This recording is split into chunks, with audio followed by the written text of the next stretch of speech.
Hello everyone, welcome back to my channel. तो आज के इस क्लास में हम लोग चैप्टर 6 पढ़ने वाले हैं, जिसका नाम है फिजिकल एंड केमिकल चेंज। तो चलिए स्टार्ट करते हैं। भौतिक और रासायनिक परिवर्तन। Every day you come across many change in your surroundings. प्रत्येक दिन आप लोग अपने आसपास ढेर सारे चेंजेस देखते हैं। These changes में इन्वॉल्व वन और मोर सब्सटेंसेज। ये जो चेंजेस होते हैं इनमें एक या एक से ज़्यादा सब्सटेंस भी इन्वॉल्व रहते हैं। जैसे कि एग्जांपल के तौर पे your mother may ask you to dissolve sugar in water to make a cold drink. आपकी मम्मा आपको बोल सकती है कि आप शुगर को डिज़ोल्व करो पानी में, जिससे कि कोल्ड ड्रिंक बनाया जा सके। तो making a sugar solution is a change. Sugar से आपने शुगर सॉल्यूशन कन्वर्ट किया तो ये तो चेंज हो गया ना। तो सिमिलरली जैसे दूध से दही का जमना हो गया, ये भी एक चेंज है। कभी कभी दूध ठंडा हो जाता है, sometimes milk become sour and souring of milk is a change. तो ये भी एक चेंज है। Stressed rubber band also presents a change. जब रबर बैंड को आप खींचते हो तो उसमें जो खिंचाव होता है तो वो भी एक चेंज है। Then even everything is related to the change which happened in our surroundings. Make a list of the 10 changes you have noticed around you. आप अपने चारों तरफ कितने सारे चेंजेस देखते हो ना, तो उसमें से 10 चेंजेस को आपको बोल रहा है कि नोटिस करने के लिए, और उसका लिस्ट तैयार करो। तो बेसिकली इस चैप्टर में हम लोग कुछ एक्टिविटीज़ वगैरह भी करेंगे और बेसिकली चेंज के बारे में जानेंगे, जहाँ पे कि चेंज जो होते हैं ना वो दो तरह के होते हैं। एक होता है फिजिकल चेंज और एक होता है केमिकल चेंज। तो चेंज हो गए दो तरह के, एक फिजिकल और एक केमिकल। तो इन्हीं दोनों के बारे में इस चैप्टर में मोस्टली हम लोग को पढ़ना है। ठीक है, फर्स्ट है फिजिकल चेंज। तो एक्टिविटी तो जैसे कि पता ही हम लोग को कि चैप्टर में भरा हुआ रहता है, एंड एक्टिविटी करना भी चाहिए, क्योंकि आप लोग एक्टिविटी करोगे तो ज़्यादा जल्दी सीख पाओगे और बेहतर तरीके से सीख पाओगे। तो चलिए activity 6.1, cut a piece of paper in 4 square pieces. Paper को काटा कि 4 स्क्वायर वाले टुकड़े में काटो। Cut each square piece further into 2 square piece. अब प्रत्येक फिर जो स्क्वायर पीस है उसको 2 स्क्वायर पीस में बांटो। Lay these pieces on the floor or a table so that the pieces acquire the shape of the original piece of paper। 6.1 में देखो, अब कह रहा है कि काटने के बाद ना ये जो सारे पेपर्स को आपने काटा है ना, उसको ऐसे देखो, ये किया है ना, फिर से उसको ज़मीन पे या टेबल पे रख के उसको अरेंज करो जैसे वो पहले था।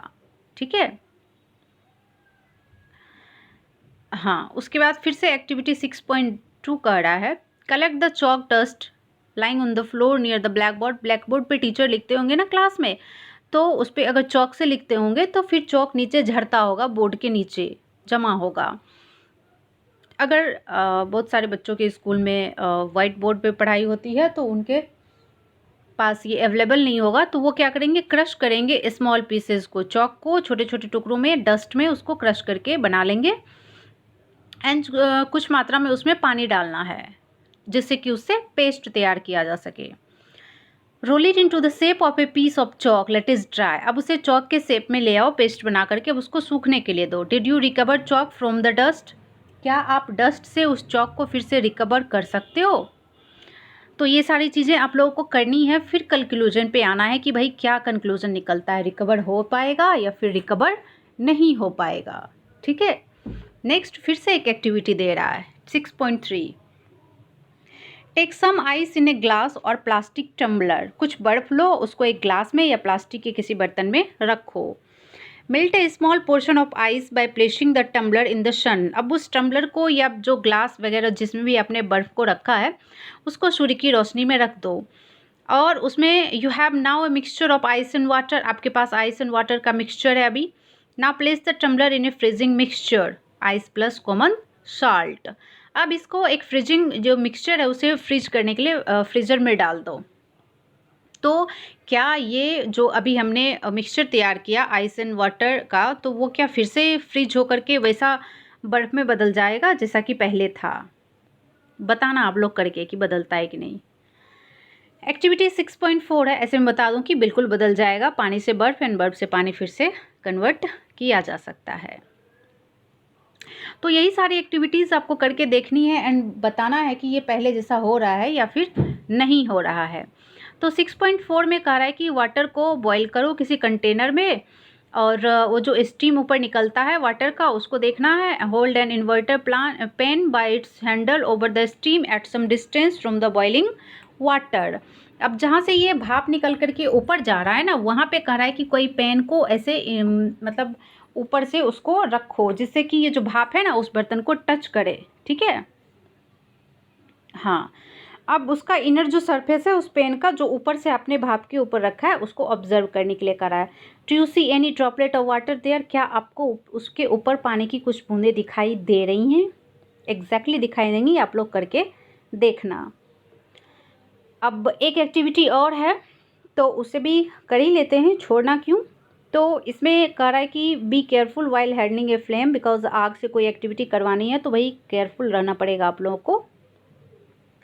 हाँ, hold a used hacksaw blade with a pair of tongs, keep the tip of the free end of the flame of the gas stove, wait for a few minute, does the colour of the tip of a blade change. अब blade लेना है भाई used किया हुआ और उसको कोई चिमटे वगैरह की मदद से आग के ऊपर रखना है, उसके एक किनारे को आग के ऊपर रखना है गैस स्टोव या जो भी हो, और कुछ मिनट के लिए वेट करना है और देखना है कि उसका जो टिप है ब्लेड का वो कलर में चेंज हो रहा है या फिर नहीं हो रहा है। अब उसको फिर से आग के ऊपर से उतार लेना है और फिर से उसके टिप को ऑब्जर्व करना है। Does it get back its original colour, क्या ये पहले जैसा कलर में फिर से आ गया है। तो ये सारी एक्टिविटीज़ आप करोगे ना तो आपको खुद से समझ में आ जाएगा कि भाई ये physical change and chemical change होता क्या है। ठीक है, तो अभी हाँ, तो ये जितनी भी एक्टिविटीज़ मोस्टली हमने की है ना ये सब फिजिकल चेंज की एक्टिविटी थी। ठीक है, तो अभी properties such as shape size colour and state of a substance are called its physical properties. तो इससे पहले कि हम लोग फिजिकल चेंज पढ़ें, फिजिकल प्रॉपर्टी जानना जरूरी होता है। मतलब किसी भी जो सब्सटेंस है उसका शेप साइज एंड कलर और उसकी जो अवस्था होती है ना वो उसका क्या कहलाता है, फिजिकल प्रॉपर्टी कहलाता है। ए change in which a substance undergoes A change in its physical properties is called A physical change. मतलब ऐसा चेंज जिसमें किसी पदार्थ के फिजिकल प्रॉपर्टी में चेंज हो वो फिजिकल चेंज कहलाता है। A physical change is generally reversible, physical change क्या होता है, रिवर्सिबल होता है। हाँ, in such a change no new substance is formed. ये तो तीन चीज़ें जो है वो मोस्टली याद रखने वाली है कि फिजिकल चेंज जो होता है वो क्या होता है, रिवर्सिबल होता है। And no new substance is form, मतलब कोई नए सब्सटेंस का फॉर्मेशन नहीं होता है फिजिकल चेंज में। अभी हम लोग पढ़ेंगे सेकेंड टर्म जो कि है केमिकल चेंज।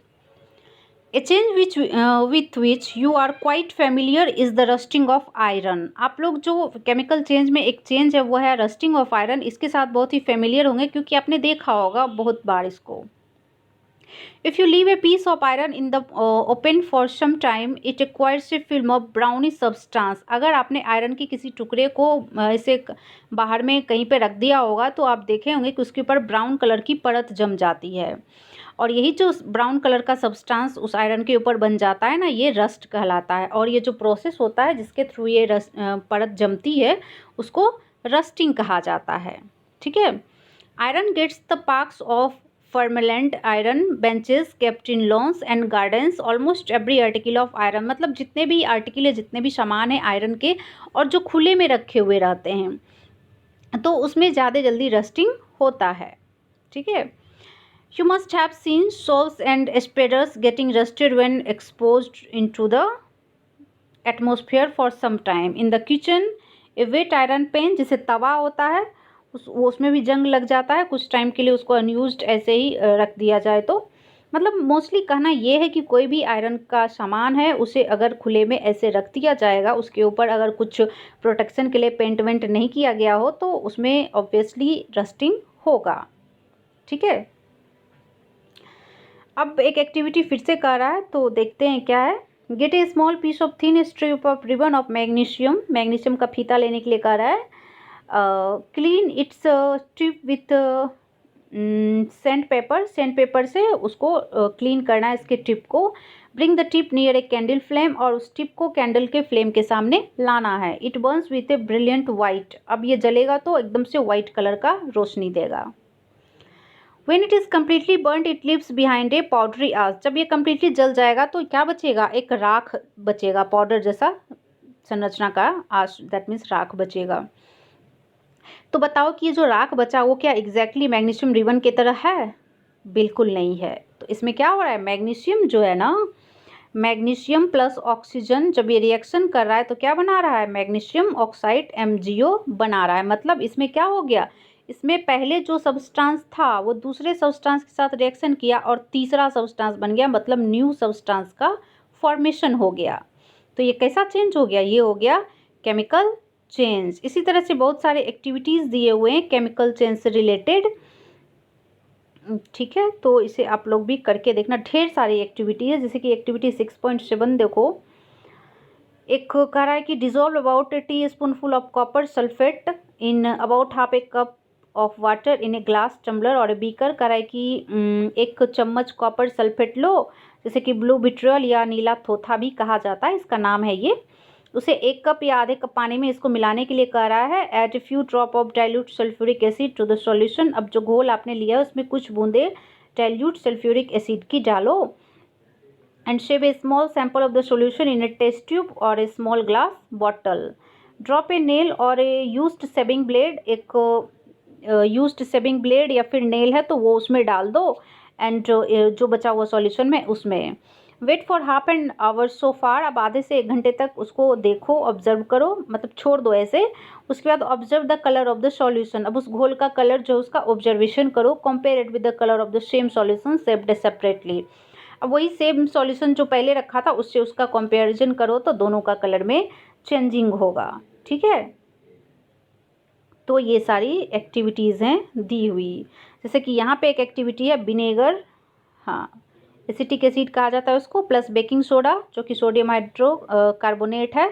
तो इससे क्या बन रहा है, इससे carbon dioxide plus other substance reaction के फलस्वरूप बन रहे हैं। And lime water is also is as follows, ठीक है। हाँ तो देखो यहाँ पे ये करके दिखाया है, क्या है इसमें, ये जो है इसमें विनेगर प्लस बेकिंग सोडा डाला हुआ है और इधर क्या है, लाइम वाटर बन रहा है। जब इससे कार्बन डाइऑक्साइड निकल करके नली से इसमें आता है तो फिर देखो उसमें लाइम वाटर बन रहा है। और carbon dioxide plus lime water है ना यहाँ पे, तो उससे क्या बन रहा है, लाइम वाटर का केमिकल जो फॉर्मूला होता है वो होता है CaOH2 यहाँ पे है। इससे calcium carbonate plus water release हो रहा है, ठीक है। प्रोडक्ट बाय प्रोडक्ट हुआ उसका, रिएक्शन के फलस्वरूप ये बनता है। तो ये सारी चीज़ें हैं, रिएक्शंस दिया हुआ है इसमें भरपूर एकदम से, एक्टिविटीज़ भी दी हुई हैं। तो मोस्टली कंक्लूजन जो निकल रहा है वो है कि ए चेंज इन विच वन और more new substance are formed is called a chemical change. ऐसा चेंज जिसमें से कि एक या एक से अधिक नए सब्सटेंस का निर्माण होता है वो कैसा चेंज कहलाता है, वो केमिकल चेंज कहलाता है। A chemical change is also called a chemical reaction. Chemical change को केमिकल रिएक्शन भी बोला जाता है। Chemical change are very important in our life. हमारे जीवन में केमिकल चेंज बड़ा ही इंपॉर्टेंट है। All new substances are formed as a result of chemical change. मतलब जितने भी नई सब्सटेंस का निर्माण होता है वो किसकी वजह से होता है, वो केमिकल चेंज के मदद से होता है, ठीक है। जैसे कि यहाँ पे ढेर सारा दिया हुआ है। हाँ, if a metal is to be extracted from an ore, किसी ओर से मेटल एक्सट्रैक्ट करना हो, जैसे कि आयरन हो जो कि आयरन ओर से एक्सट्रैक्ट किया जाता है। And we need to carry out a series of chemical changes. A medicine is the end product of a chain of chemical reaction. जो मेडिसिन्स बनाई जाती हैं वो भी केमिकल रिएक्शंस के द्वारा बनाई जाती हैं। तो बहुत सारी चीज़ें हैं हमारी डेली लाइफ में जो कि केमिकल रिएक्शन के फलस्वरूप हमें मिलता है। In addition to new products the following may accompany a chemical change. तो इसमें दिया हुआ हीट, लाइट और एनी अदर रेडिएशन, जैसे अल्ट्रा वाइट हो गया, रेडिएशन में मे बी गिवन ऑफ और एब्जॉर्ब्ड, ये प्राप्त होता है या फिर एब्जॉर्ब हो जाता है किस टाइम पे, केमिकल रिएक्शन के टाइम पे। साउंड भी प्रोड्यूस हो सकता है केमिकल रिएक्शन के टाइम पे, कोई केमिकल रिएक्शन हो तो उस टाइम पे साउंड भी प्रोड्यूस्ड हो सकता है। ए चेंज इन स्मेल में टेक प्लेस, कोई स्मेल भी आ जाता है, जैसे कि प्लास्टिक वगैरह आप जला रहे हो तो उस टाइम में क्या स्मेल आता है ना, ए न्यू स्मेल में भी गिवन ऑफ, ठीक है। कलर चेंज तो होता ही है, एक कलर में चेंज टेक प्लेस। ए गैस में भी फॉर्म्ड, और गैस भी फॉर्म हो सकता है। उसको जलाने पे देखते हो बहुत सारी चीज़ें जलाते हो तो गैस फॉर्म होता है ना, जैसे पेपर जलाते हो, बर्निंग करते हो तो निकलता है उससे, एंड पेपर बर्न होके क्या चीज़ में कन्वर्ट हो जाता है, वो राख बन जाता है। तो मोस्टली कहना ये है कि जैसे कि बर्निंग ऑफ पेपर हो गया, रस्टिंग ऑफ आयरन हो गया, दूध से दही का बनना, ये सब क्या है, ये सब केमिकल चेंज है। ठीक है, हाँ। जैसे कि एक्सप्लोजन हो गया, जैसे फायरवर्क्स हो गए, केमिकल चेंज में आते हैं। You know that such as explosion produced heat. जैसे कि कोई पटाखे जलाते हो तो उसमें क्या होता है, हीट, लाइट, साउंड, है ना, अनप्लीजेंट साउंड, दैट मीन्स हमें अच्छा नहीं लगता वो सुनने में, हमारे कानों के लिए वो प्लीजेंट नहीं होता है। और गैस भी उससे पॉल्यूशन जो फैलाते हैं गैस, इसलिए क्रैकर्स वगैरह ज़्यादा जलाने के लिए बोला नहीं जाता है ना। तो फायरवर्क्स जितने भी होते हैं उससे ये सारी चीज़ें प्रोड्यूस होती हैं। जब फूड स्पॉइल्ड होता है तो उससे गंदा सा स्मेल आता है, that shall we call this change chemical change. तो इस चेंज को क्या केमिकल चेंज बोला जा सकता है? एग्जैक्टली बोला जा सकता है, क्योंकि फिर से उसे हम पहले जैसे चीज़ों में कन्वर्ट नहीं कर सकते हैं। ठीक है, तो ये सारी चीज़ें हैं mostly chemical and physical change, ये हो गया है। और अभी नेक्स्ट जो टॉपिक हमारा है वो है rusting of iron. Let us get back to rusting. This is one change that affect iron articles and slowly destroys them. ये जो रस्टिंग है ना, ये क्या करता है, आयरन की चीज़ों को अफेक्ट करता है और धीरे धीरे उसको डिस्ट्रॉय कर देता है, ख़त्म कर देता है। Since iron is used in making bridge, iron को क्या क्या चीज़ बनाने में यूज़ किया जाता है, ब्रिज हो गया, शिप्स हो गया, कार, ट्रक, बॉडीज़, एंड और भी बहुत सारे आर्टिकल्स होते हैं जिसमें आयरन को यूज़ किया जाता है। The process of rusting can be represented by the following reaction. देखो रस्टिंग को रिएक्शन के द्वारा दिखा रहा है, iron Fe plus oxygen O2 from the air plus water, इसको मिला और इससे ये रस्टिंग हुआ। और रस्टिंग का फॉर्मूला क्या है, Fe2O3। ठीक है, Fe2O3 ये रस्टिंग का है। ठीक है, तो ये रस्टिंग का रिएक्शन है। For rusting the presence of both oxygen and water is essential. Rusting के लिए ऑक्सीजन एंड वाटर एसेंशियल है। ठीक है, in fact if the content of moisture in air is high, which means if it is more humid, rusting become faster. अगर वातावरण ज़्यादा नमीयुक्त है, मतलब मॉइस्चर वातावरण में जाते हैं, तो रस्टिंग की जो प्रक्रिया है वो ज़्यादा तेज़ हो जाती है। ठीक है, ज़्यादा जल्दी होती है। So how to be prevent rusting, तो कैसे हम रस्टिंग को बचा सकें, क्योंकि हम अपने हाउस होल्ड थिंग में बहुत सारी आयरन की चीज़ों का यूज़ करते हैं, तो रस्टिंग से तो उन्हें बचाना चाहिए ना, बचाना पड़ेगा।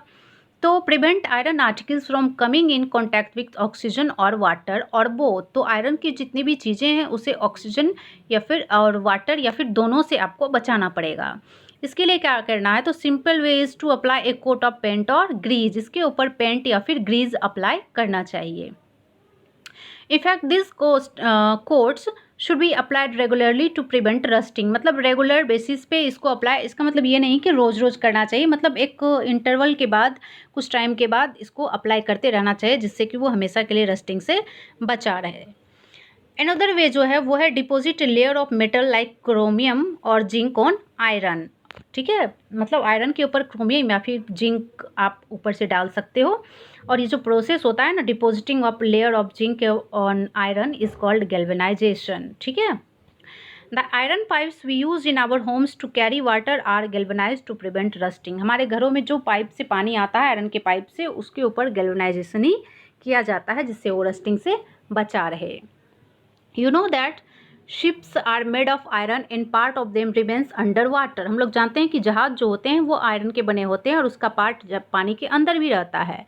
On the part above water also water drop keep clinging to the ship's outer surface। Moreover the water of the sea contains में salt। और उसमें भी क्या, समुद्र का जो पानी होता है वो क्या होता है, नमकीन होता है। The salt water makes the process of rust formation faster, जिससे रस्टिंग की प्रक्रिया और भी तेज हो जाती है। Therefore ships suffer a lot of damage from rusting in spite of being painted। इसलिए शिप्स को रेगुलर बेसिस पे पेंट किया जाता है टाइम टू टाइम, ताकि वो रस्टिंग से बचा रहे। अब नेक्स्ट जो हमारा टॉपिक है वो है crystallisation.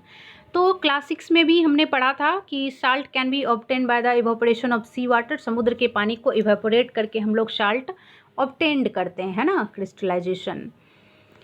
The salt obtain in the manner in not pure and its crystal are small. जब सॉल्ट को समुद्र के पानी को इवेपोरेट करके प्राप्त किया जाता है तो उस टाइम ये जो सॉल्ट होता है ऑब्टेंड वो प्योर नहीं होता है, and its crystal are smalls. इसके क्रिस्टल्स कैसे होते हैं? छोटे छोटे होते हैं। The shape of the crystal cannot be seen clearly, however large crystal of pure substance can be formed from their solution. The process is called crystallisation. तो ये जो प्रक्रिया यहाँ पे बता रहा है ना कि लार्ज क्रिस्टल प्योर सब्सटेंस जो फॉर्म किया जाता है ना, वो जो हमने इम्प्योर जो नमक हमने प्राप्त किया है, सॉल्ट का क्रिस्टल प्राप्त किया है उससे, तो ये प्रोसेस जो होता है वो क्रिस्टलाइजेशन कहलाता है। It is an example of A physical change, और ये फिजिकल चेंज का एग्जाम्पल है, ठीक है।